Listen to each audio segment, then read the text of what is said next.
Hi, everybody. Today's Wednesday, July 23rd, 2025, and our friends Ray McGovern and Graham Fuller are back with us. Welcome back. Thank you, Nima. Pleasure. Thanks. R- Ray, you've been to Germany. What has happened there? What's going on there? What has happened to your face? Let us know about.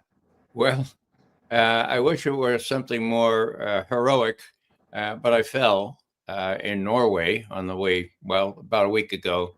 And it looks a lot better than it used to. So sorry about that. But if you can look at Graham more than you look at me, it'll go nicer just now. So happy that you're fine, Thanks. Ray. Let me start, Ray, with what's going on in Istanbul, the talks between the two parties. What's your take on what's going on? What is happening? What does Russia wants from the talks, and what Ukraine is seeking for? I think the interesting thing is that the Ukrainians showed up. I think they were prompted very much by the White House. I don't know what exactly is going to happen here, but I think Zelensky is in trouble deep, as we used to say in the comic books. Umerov seems to be, very much in prospect for taking over. I don't know. It's really too early. I guess they're just finishing. Too early to say, but it wouldn't have happened, I don't think, without Trump saying, look, Zelensky, it's your last chance, man. Go see what you can work out because this is not our war, okay? We're out of here. We're going to leave that to your West European friends. Good luck with that, okay? See what you can do with the Russians, and then we'll come in and see if we can help in any way. We'll help put some lipstick on this terrible pig of defeat, not only for Ukraine, but for NATO in general. So that's how it's going to go down, whether it goes down as a unconditional surrender, which I don't think anybody should want. My God, not especially not Putin. And I don't think Trump was it either, of course. So there's got to be some leeway. And I find myself an outlier on this. Uh, I'll just say once again that I think there are many signs that Trump and Putin are putting priority on developing a respectful or at least a decent relationship between the United States and Russia. And I think that being the case, and both of them wanting to put Ukraine behind them, I see hope where most of my colleagues see no hope at all. Graham, do you feel the same way? Do you feel that something would be achieved between the two? Yeah, I mean, there's an old saying that if you can try 20 different ways, and if it doesn't work, you have to try the one way that will work. I mean, part of the problem is that the United States and Western Europe are suffering from the lies that they have been telling themselves and telling the world for 3 years now. If you read the New York Times or if you read Die Welt or, Le Monde, they all say for over 3 years that Russia is losing the war and Ukraine is winning the war and just a few more weapons. Well, now we're finally discovering that that's far, far from the reality. But it's very difficult to back down from that narrative. And so, and it's deeply embarrassing, and obviously it's going to cost Zelensky at least his job. I hope he can survive otherwise. But it's going the clearly there is the planning is underway now for a transition, but it's going to be very difficult, as Ray says, to get there, and it's going to take a lot of negotiations. But we're suddenly reaching the moment of truth, and everybody is scrambling as to how to deal with it and put the best face on it, as Ray says, with the lipstick on the pig. Ray, looking at the protests in Ukraine and the way that the mainstream media is covering those protests, it seems that it's not just about Russia. The supporters of Zelensky are seeking, they want something else. They want a new figure to be the head of Ukraine, to be the president of Ukraine. Is that the case? I believe it is. But, they're between a rock and a hard place. The likely successor, as things now stand, would be one of those Azov battalion guys, one of those hard rightists. And of course, that's what the Russians' twin aim was, not only to demilitarize, but denazify Ukraine. So the British, French, and the Germans are playing a really, really stupid role in giving the Ukrainians the idea that, well, maybe they can help them. For God's sake, if the U.S. couldn't help them over 3 years, how are these guys, without any armies, without any arms to speak of? It's really kind of come down to the point where, as I read Trump, he said, "All right, look, you try to handle it, you guys. This is Biden's war. It's not mine. We'll make all kinds of weaponry and we'll sell it to you, but you'll buy it and then you'll give it to you." I mean, God, they don't have the money to buy those things. We don't have the factories to produce the weapons. So how long will it take sanity, if there is any, to prevail in Kiev? And how long will it take for the hard right neo-Nazis to say, well, let's get out of here now while we still can? I just don't know that, but it's going to be just a few months before the Russians reach the Dnieper, and we'll be in an even stronger position to negotiate. Yeah. I agree with Ray on that. I think I would point out that basically this situation requires somebody, we have an English slang word to say the fall guy, the guy who takes the blame. And I think in a way, it might be, ironically, Zelensky's last and saddest role would be to be the one who has to accept the essentially embarrassing, if not humiliating, peaceful settlement. If they bring in somebody new who is hopeful and ambitious for his own future, that is the person who will have to take the responsibility for a peace that Ukrainians will not like and Europeans will not like. So I wonder if there isn't some virtue or some thinking about keeping Zelensky around long enough to perform that very painful and difficult but necessary task of acknowledging reality. That makes a lot of sense to me. As I think about betrayals, how many peoples our country has betrayed. Think of the Kurds, how many times the Kurds. And then we did something that even Obama saw would be very stupid. And that was, well, Obama said in 2015, look, we have to be really careful about protecting our core interests and not getting overextended. Now, our core interests are not involved in Ukraine, but Russia's are, okay? And Russia has the capability to beat Ukraine. So the worst thing we can do is to give the Ukrainians the idea that they could defeat a much larger, much more powerful Russia, okay? So he said that, right? And I think I mentioned this before, but I'll say it again.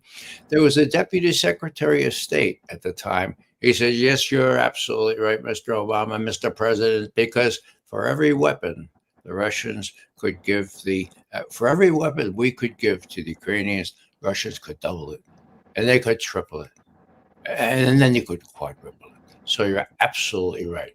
Now, who is that deputy secretary of state? Do you happen to remember, Graham? No. His name was Tony Blinken. Oh my God. So here you have this clown, saying this under one president, and when Biden comes in, of course, he's filling his oats, and he said, well, maybe we are really exceptional. Maybe we can do that. Maybe we can give the Russians a bloody nose. What do you think, Joe? Sounds good to me. Give me a break. It's almost too much to believe.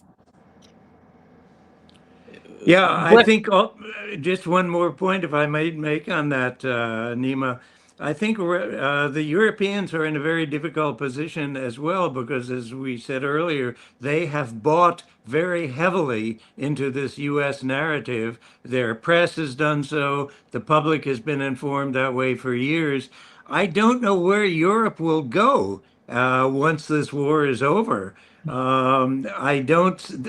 I think essentially NATO represents the European identity. When I ask Germans and French and others about what is European foreign policy, not American, what's European foreign policy, and they all say NATO. It's nothing else. It's NATO. Well, this is the end of NATO, basically, as far as I can see. And I don't know what the Europeans, where they will go. Washington doesn't want Europe to deal with the Chinese. God forbid, don't deal with the Chinese. And you've got to hate the Russians as well. Europe cannot go on like this. They've got to reinvent themselves economically, strategically, even in terms of their own character and image in the world. And that's not easy, but they will have to do this. But Ray, you've been to Germany, and we had the German journalist talking with Tucker Carlson. Do you see that Germany is somehow getting to the point to understand what's going on in Ukraine, the public opinion? Because from what I've seen in this interview, it doesn't seem that they're getting there. It doesn't seem that, at least the mainstream media, this guy from the Bild and the Bild newspaper, the Bild outlet, he doesn't seem to get there. Your take on what is going on with Germany? Nima, as far as I can describe it, if the U.S. public is brainwashed on Ukraine, the German public is, brainwashed with a rinse and redo. They are really, really ignorant of the equities here. And people speaking out and say, well, maybe we should understand Putin. Well, they are really not only reviled. One friend of mine got put in jail for a while. What he said was, we ought to understand where Putin's coming from. And they put him in jail. They tried him, and luckily he was exonerated. But this whole notion about understanding Putin, well, that's verboten, okay? And there was one little gleaming light here. There was I don't have it here, but there's a button saying Putin Versteher, okay? That's somebody who understands Putin. And when I saw that, I said, oh my God, there's hope for Germany. This was 6 years ago. And then my friend said, no, for God's sake, don't go near that. That's a pejorative. Verstehen means to understand, right? Yeah, but you're not supposed to try to understand Putin, okay? So Angela Merkel, 4 weeks ago, when she said some sensible things like, well, maybe we ought to look at the other side of this Ukraine crisis and why the Russians feel so strongly about it. Putin Versteher, she was called. Angela Merkel, Putin Versteher. And so she got up and she said, look, I really resent this.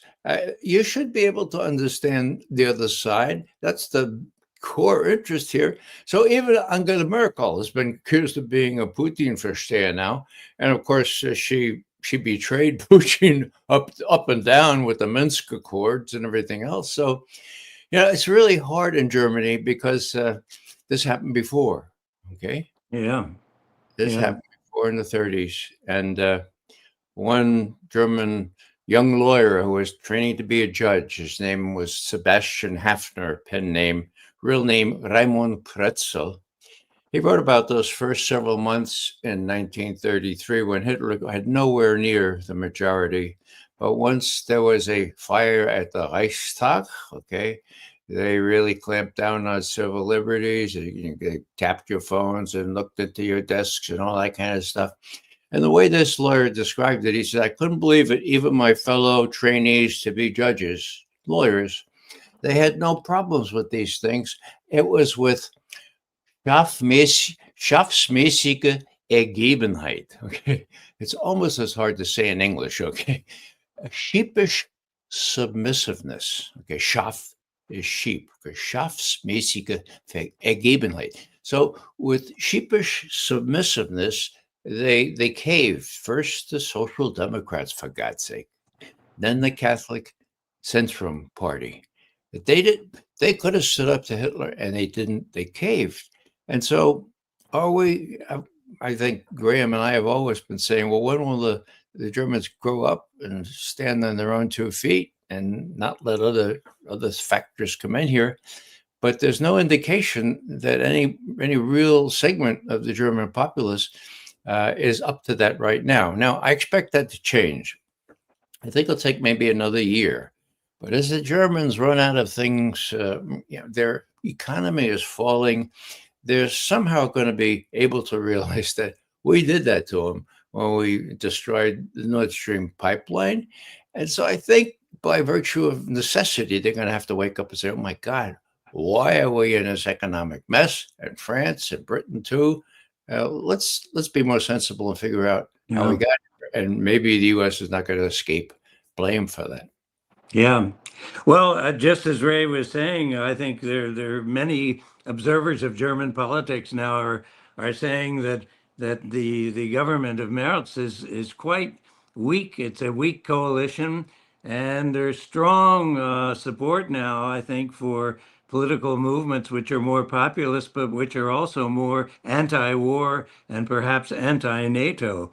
And these elections, as Ray mentioned, could be coming fairly soon. So that would be a major, dramatic turning point in German politics. And where Germany goes, I think the rest of the Europe will go as well. I think people are tired of this war that has brought disaster only to Ukraine and to Western Europe, not to Russia. Yeah, let me just add that, with Merz pounding his chest, saying, we are again going to be the most powerful army in Europe. The Russians are watching this, and they're saying explicitly, out loud, don't they know what happened just during the 30s and 40s? Don't they know what happened last time they tried to be the strongest army in Europe? Now, the interesting thing is that Graham and I both are fluent in Russian. So, Glavny Vrag means lot to us because we were the Glavny Vrag, the main enemy of Russia, and vice versa. That's when we came into the CIA in the same junior officer trainee program, okay? So that was 1963. We knew who the main enemy was, and the Russians did too. Now, the Russians have been consistent until just 2 months ago. The U.S. has been removed from the top. The U.S. is not anymore the main enemy. You know who is? According to very, very responsible polling? Germany. Oh, my God. That is a sea change, okay? The Russians have learned enough about Trump's attempts, whether they'll ever succeed or not, to come to sort of deal with Russia and maybe even fix Ukraine finally. So, and they look at what the Germans are saying, say, well, okay, we got a new Glavny Vrag now. It's Germany. Germany has pride of place. And they don't trust the Germans at all. And I don't dare say if I were, I would either. Well, and if other countries are disturbed, I wonder how Germany's statements that they will be the #1 military power in Europe, I wonder how that plays in places like Brussels and in the Netherlands, who have had their own rather bitter experiences in the past with Germany as the #1 military power. Not just those states, but others as well in Europe. So I don't think anyone in Europe is going to embrace this idea of German dominance over the continent. They've been there and done that twice. Actually, they're doing this on purpose, in my opinion. They're trying to destroy Germany. You don't think that they're doing this for Germany to Germany benefiting from the situation? Look at Germany, what it was and what's today. Is the industry of Germany stronger? It's getting better? Are they going to get anywhere with their military? I don't see that coming because they're playing Germany. The Biden administration has played Germany. The United Kingdom is playing Germany. France is playing Germany. But I don't know if the German people know what's going on with that. Ray. That's the baffling thing. One of the most cultured, one of the most well-educated peoples in Europe, the Germans, fell for it 2 times, as Graham just said, and now seem to be unable to resist falling for it again. Now, I hasten to add what Graham also said. There are forces now, the ADF, for example, the Alternative für Deutschland. Man, they have almost half of the voting now. And there is Sarah Wagenknecht's party, Bundes Sarah Wagenknecht. She has some really wonderful people there. And one of them, let me just quote here, Sevim Dagladin.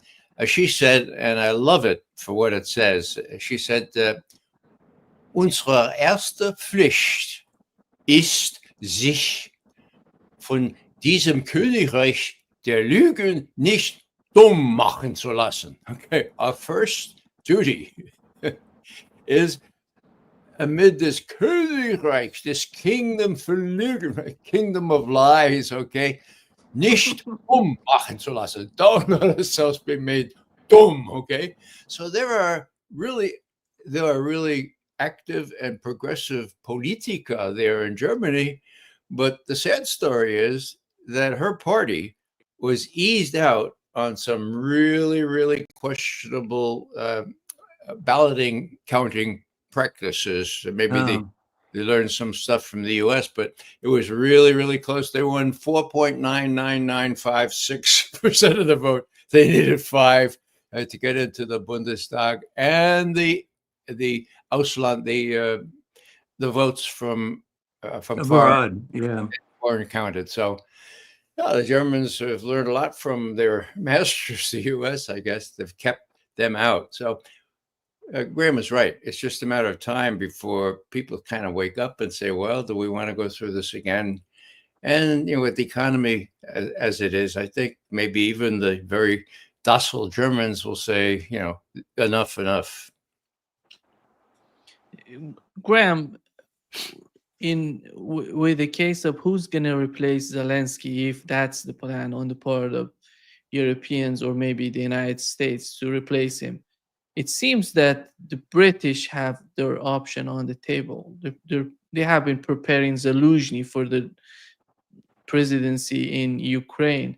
Do you think, Graham, that I talked with you before? I don't know if you remember that. I said the same day, those days that they have announced that Zelensky going to be the Ukrainian ambassador to the United Kingdom, I told you, do you feel that the government, the British intelligence is preparing him for the presidency in Ukraine? You said maybe they're doing this, but it's a long way to go, but it's coming to reality.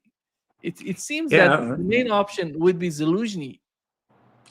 I wouldn't dare guess, Nima, who it's going to be, but I would certainly agree with you that the British are probably the most important force in determining the succession. You'd think it would be the United States somehow, but the British have always had a skill in leading the United States by the nose around foreign policy issues across the globe. And certainly, Nima, you know better than anybody how the British were behind the whole overthrow of Mossadegh, so that the British could not, so that they could get back their control of Iranian oil.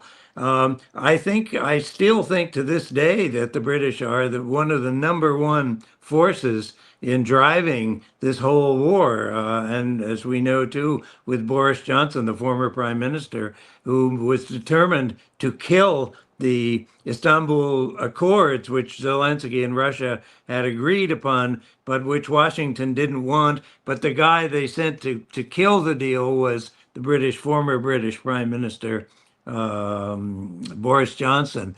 So I suspect, yes, that behind all of this is the British global view. The British to this day, I think, very much view themselves as really the brains behind American brawn and muscle. That the British think of these brilliant ideas, and MI6 is the one that carries them out, and maybe include CIA or not in these plans. But yes, Nima, you are right. You have had experience with the British techniques in foreign policy, and they're not pretty. Yeah, I would just say again, Graham is completely right here. Problem with Zaluzny is that he's said to be very close to the Azov people, the extreme right, the neo Nazis. At least that's the rap on him. What I was going to say before is that the Russians feel exactly the same way about the British, of course, and with good reason. This whole attack with all these drones and stuff, that was pretty much enabled. And the drones that go on the water or under the water, it's very clear that the British are doing great things with the money we give them to do these things. So, but solutioning, I think that's a problem. It certainly will be a problem for the Russians, I think. There's no one, but maybe there will be an election, In other words, how can they deal with Zelensky? He's not really legal now. So elections will have to be in the prospect. But before that, I think there may be some maneuvering where Zelensky goes to one of his palaces or one of his resorts abroad. Let me, Graham, talk about the situation with the Russiagate. We have two cases run in the United States, the Epstein files and the Russiagate. But today, Tulsi Gabbard was talking about the Russiagate and the importance of it and the way that Donald Trump is trying to hit back at the Democrats because they're attacking him and he tries. But when it comes to Russiagate and the way that they have sacrificed everything in terms of the relationship between the United States and Russia, in terms of achieving something domestic, something, to humiliate or to defeat your rival, it's somehow amazing what has happened and what Tulsi Gabbard is talking about. Here is some part of what she was arguing about the Russiagate. To the November 2016 election, the intelligence community agreed that there was no intelligence that reflected that Russia was trying to hack the election in favor of either candidate.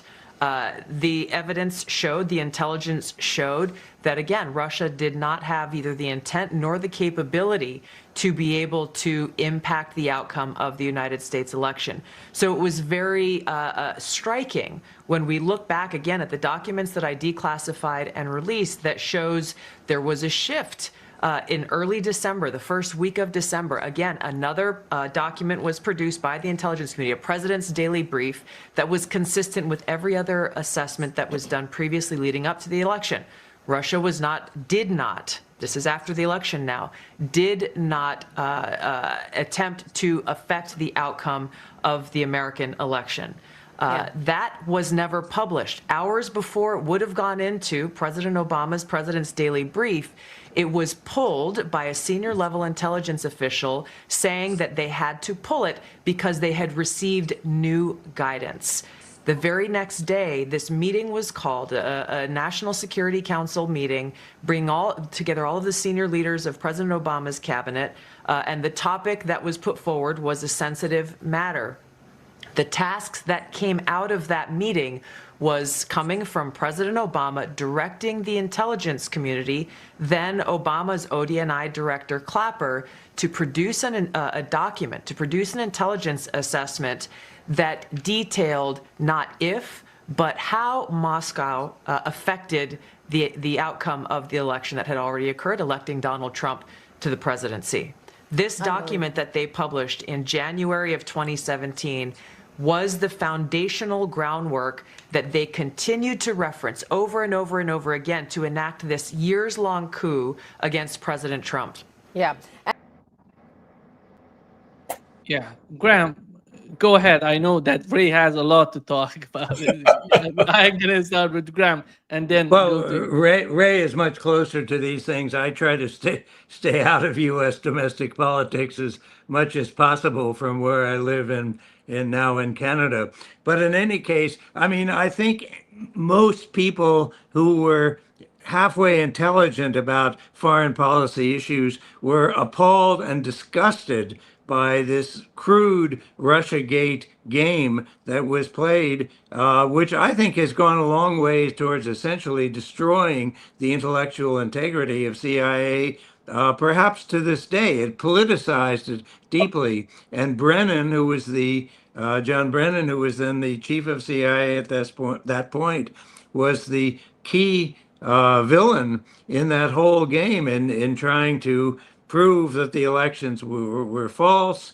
As you know, I mean, we all know about these stories now. They even again here we talk about the perfidious British. It was the MI6 who dug up the so-called file proving that Trump had been to Moscow and had been compromised by prostitutes, and there were photographs and films of him dancing naked on the bed, pissing on the prostitutes. I mean, unbelievable sort of story.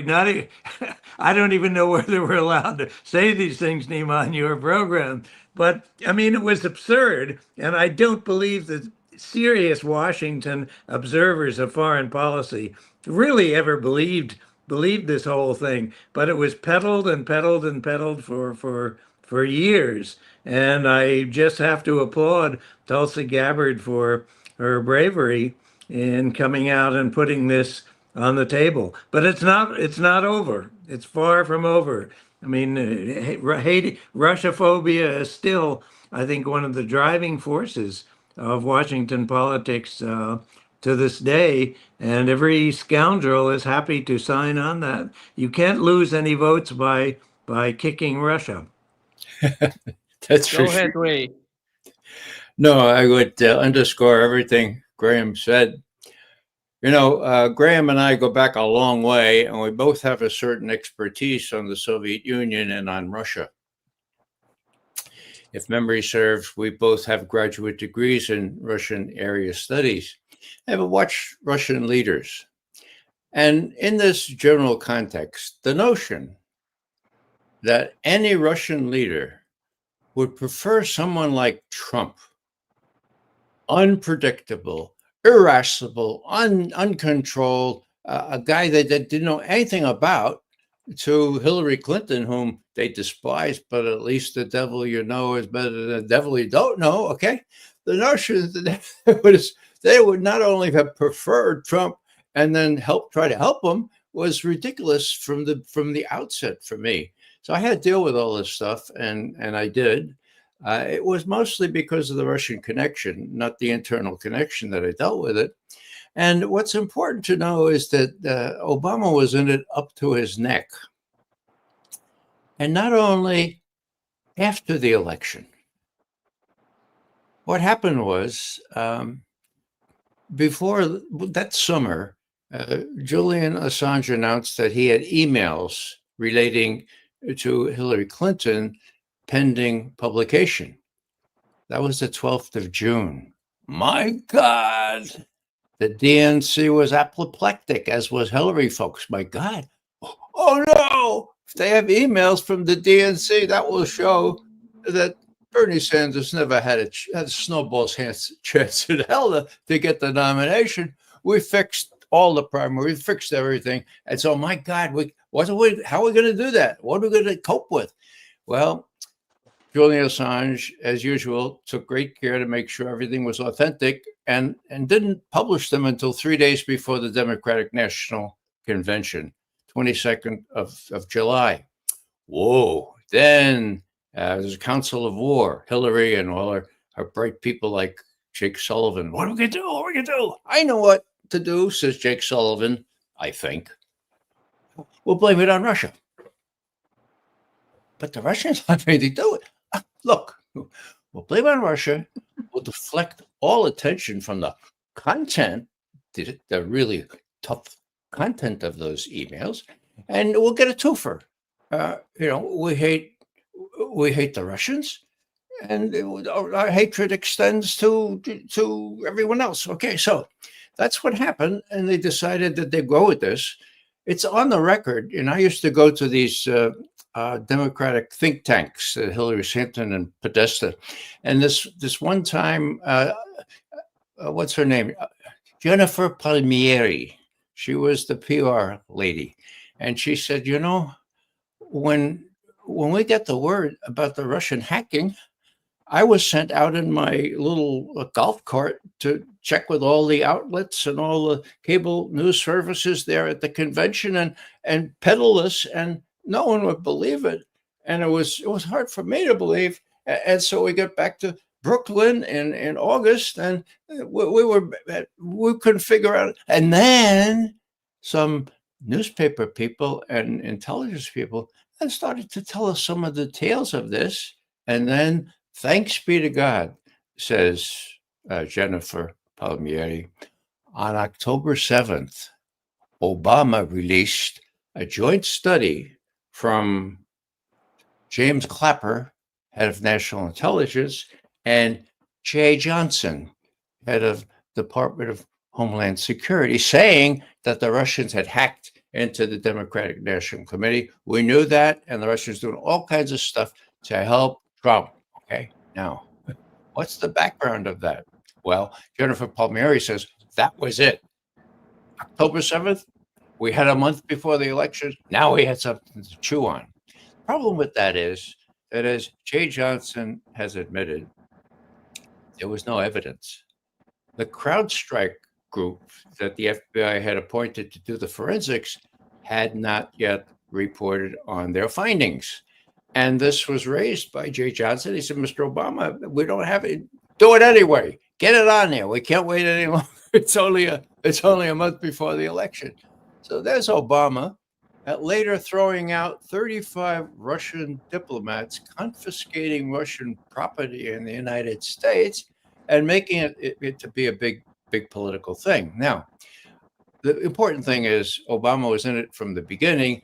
They tried to sabotage Trump from becoming elected. That was the major effort. And then when he got elected, oh my God.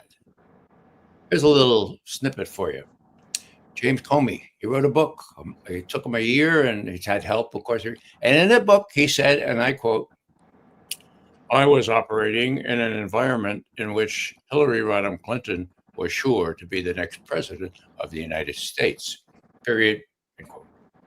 Now, if you're operating in that kind of environment, and you take all kinds of liberties with the law, and you're not going to be held accountable, you're not going to end up in jail, you end up as the attorney general, you get promoted even farther, okay?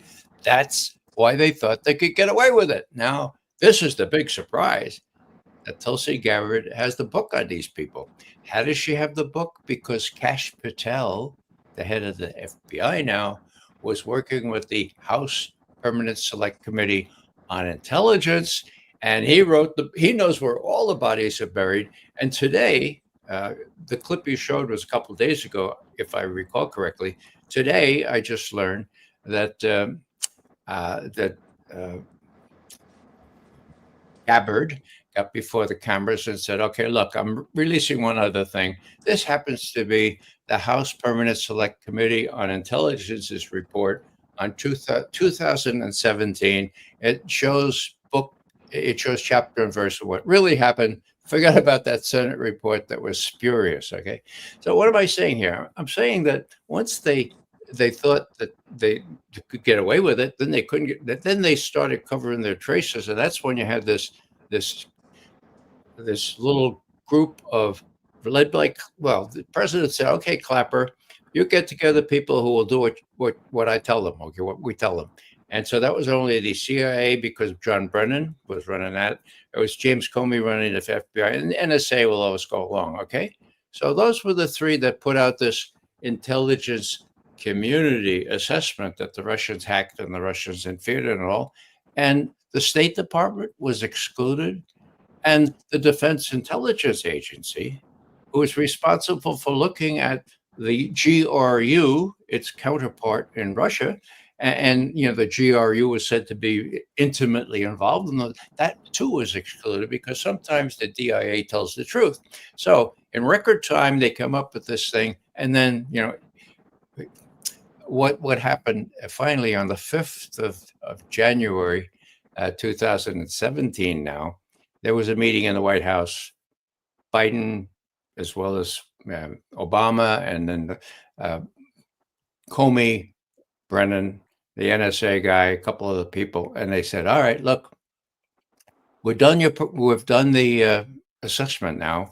We're going to make believe it's an assessment concurred in by 17 agencies." That's what Hillary wants to say, and they did say that for a couple of months. And so next step is we show it to the president-elect.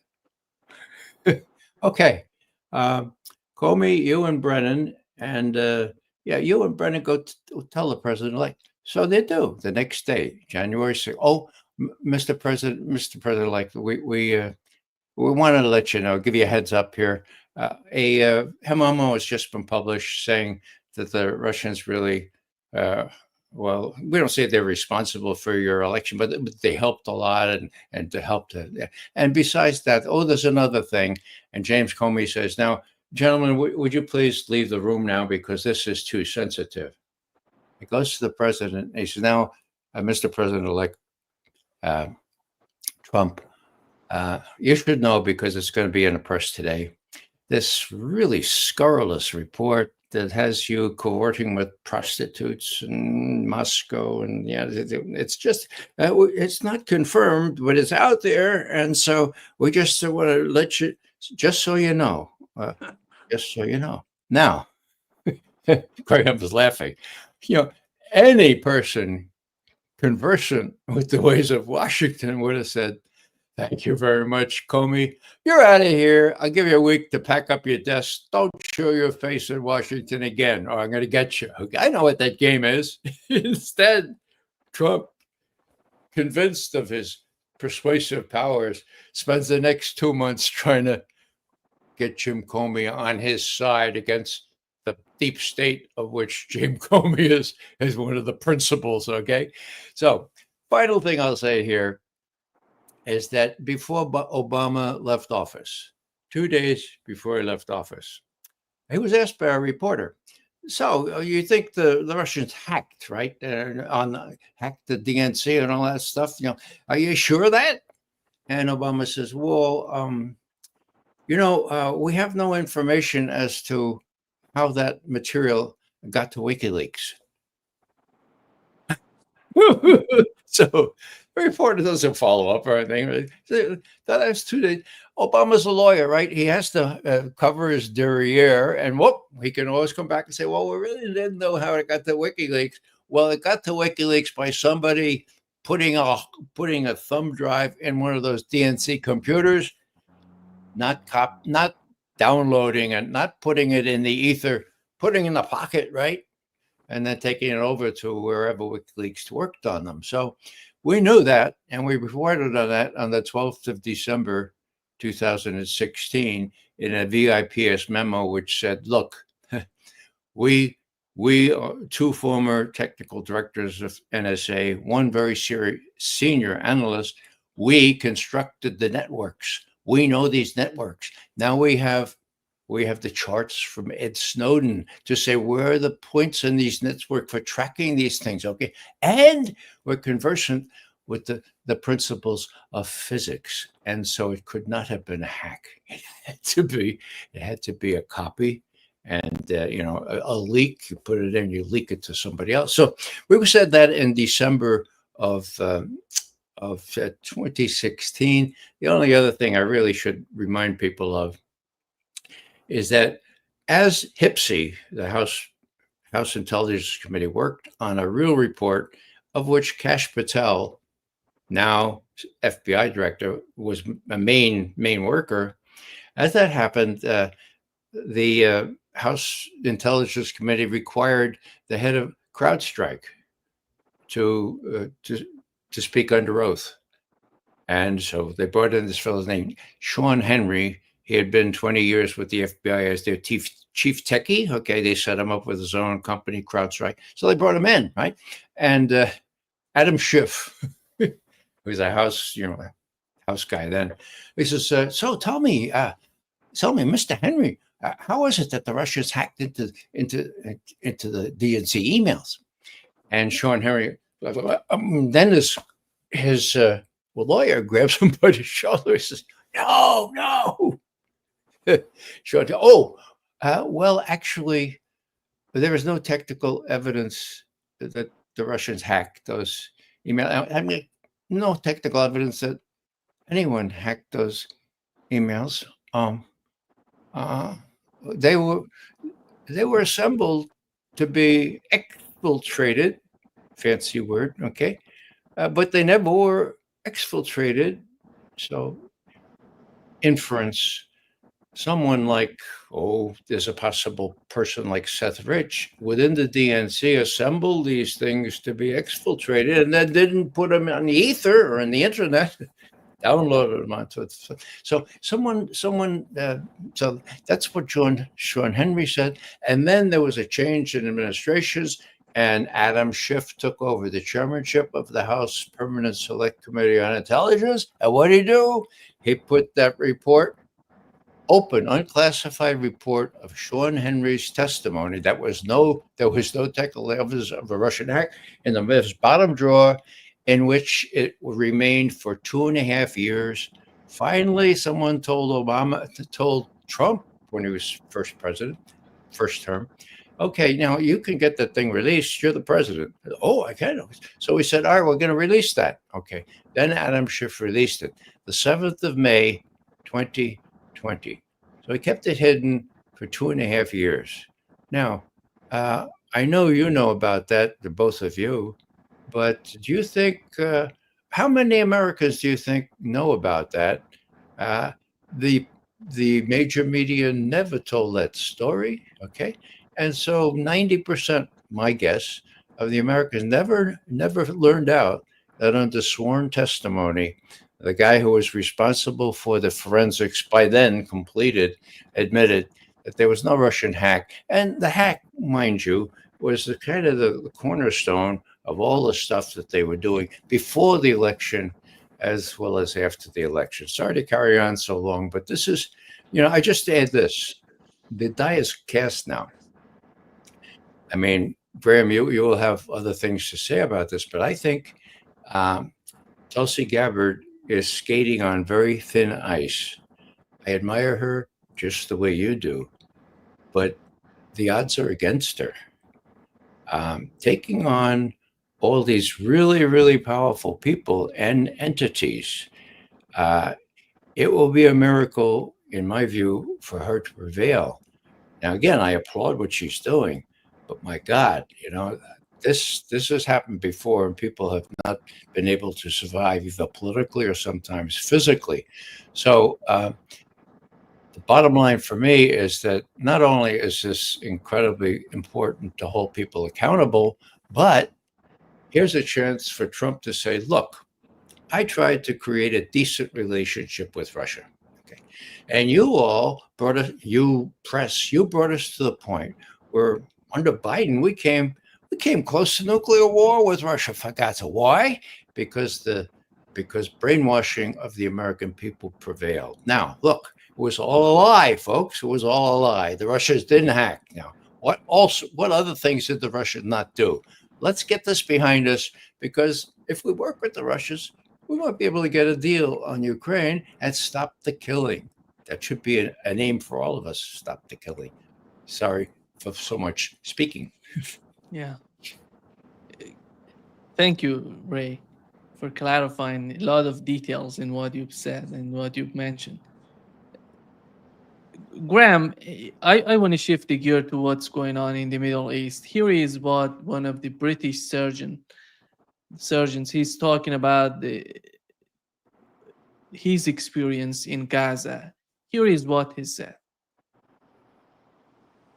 Colleagues in the emergency room describe a very clear pattern where on particular days they'll see different body parts targeted. So on one day they'll all be abdominal gunshot wounds. On another day, they'll all be head gunshot wounds or neck gunshot wounds. On another day, there'll be arm or leg gunshot wounds. And on last Saturday, there were 4 young teenage boys, all brought in very, very rapidly in succession with gunshot wounds to their testicles. So they're clearly being targeted to their testicles. And this is a pattern that we're seeing every day, that these young teenage boys are systematically being targeted. And it's almost as if a game is being played, that they're deciding to shoot the head today and the neck tomorrow and the testicles the day after. And Graham, here is what the Israeli foreign minister is somehow condemning what Russia is doing in Ukraine. Here is what he said. Russians strikes against civilians. We call for a durable and lasting peace which ensures security for Ukraine. Israel is supporting Ukraine and its people. We were the first nation to open a field hospital in Ukraine. We provided generators, food, water, and winter equipment. 2 weeks ago, I instructed my ministry to provide potable drinking water systems to areas in Ukraine that lack clean water after being hit by Russian attacks. It will be done very soon. We send experts to help with PTSD and resilience. We helped Ukrainians injured in the war with the recovery process in Israel. We stand with Ukraine and its people. Yeah. The country, the same country that is doing the genocide in Gaza, is condemning what Russia is doing in Ukraine. Your take, Graham. Well, the hypocrisy is staggering. It's nothing new. We've been hearing this for many years now. One wonders how long this can go on before the world really does something about it. I think we've seen now many institutions in Europe, especially in Europe, but even in the West or in some of the media, beginning to talk a little more openly about this. The New York Times, for whose foreign reporting I have no respect, but it's an interesting indicator of which way the wind is blowing, started to write just a few weeks ago in more realistic terms about what was going on not only in Ukraine but also in Gaza. I find it staggering that that Israelis without any shame can claim that they are carrying out all these acts of mercy in Ukraine and ignoring what's going on in Gaza itself. I don't know. I think one of the most difficult things is to predict what the end game is here. We all have heard many times that Bibi Netanyahu is anxious to keep that war going because as long as the war is underway and he is in power, then he cannot really be hauled before judicial authorities in Israel to explain many of the criminal acts that he has been charged with, which don't even relate specifically to Ukraine. So I don't know. He seems to be capable of pushing this on for a long time. One gets the sense that Europe is getting more disgusted and weary with this kind of thing. But in the end of the day, it is going to be the U.S. Congress that I think is going to determine Israel's fate in this regard. And we all know that Israel has richly contributed to every single member of Congress and for their reelection campaigns. So it's very, very difficult for me to imagine a change in that regard. And to my horror, you would think that many Israelis would be disgusted by what is going on. Some are disgusted, but there's still a high proportion of support for Bibi's plans to ethnically cleanse and eliminate or move out or destroy Gaza. All of these things together, it does not look like any internal revolt against these Israeli policies is underway at the present time. So I'm pretty I'm pretty discouraged, but maybe one tiny step at a time. There's some little change, but it can't come fast enough. It's already appalling what is underway. Ray, we know that 25 countries, and among them we have the United Kingdom condemning what's going on in Gaza. But are they really willing to do something in favor of Gazans? Are they trying to put real pressure on Netanyahu administration, on Israel, in order to achieve something? Well, are you referring to the group that met in Bogota a week or so ago? Yeah, but they were talking about putting pressure on on Israel, but we have 25 countries signing in some sort of agreement condemning what Israel is doing in Gaza. That the United Kingdom is part of it, that European countries are part of it, Spain, the United Kingdom, Germany. Yeah, okay. I'm not sure about Germany, but go ahead. Yeah, talk is cheap. And in these circumstances, really dirty cheap. One missing element here is any resort to moral authority. There are no moral authorities. I mean, this happened before, right? I was alive. So was Graham, I think, during the Second World War, during the first genocide. And I don't know, I can't speak for Graham, but when I learned about it as a teenager, I said, my God, if I grow up, when I'm big, I'm never going to let something like that happen again. Well, it's happening. So I think it's the U.S. that's the cornerstone here. Everybody else is just, including the Vatican, is just blowing smoke. Isn't it interesting? I'm a Catholic, but I'm terribly embarrassed that it took Pope Leo XIV, or whatever his name is, it took a Catholic church being destroyed, whereas thousands of mosques have met the bitter end before he said, "Oh, maybe this is really, really bad. We shouldn't." And it's all rhetoric. It's not preached from the choir, from the pulpit. So, what's the situation? The situation is very clear, like it was in Germany, but the hope, it seems to me, is that younger people, including younger Jewish people in increasing numbers, are seeing the horrid injustice here.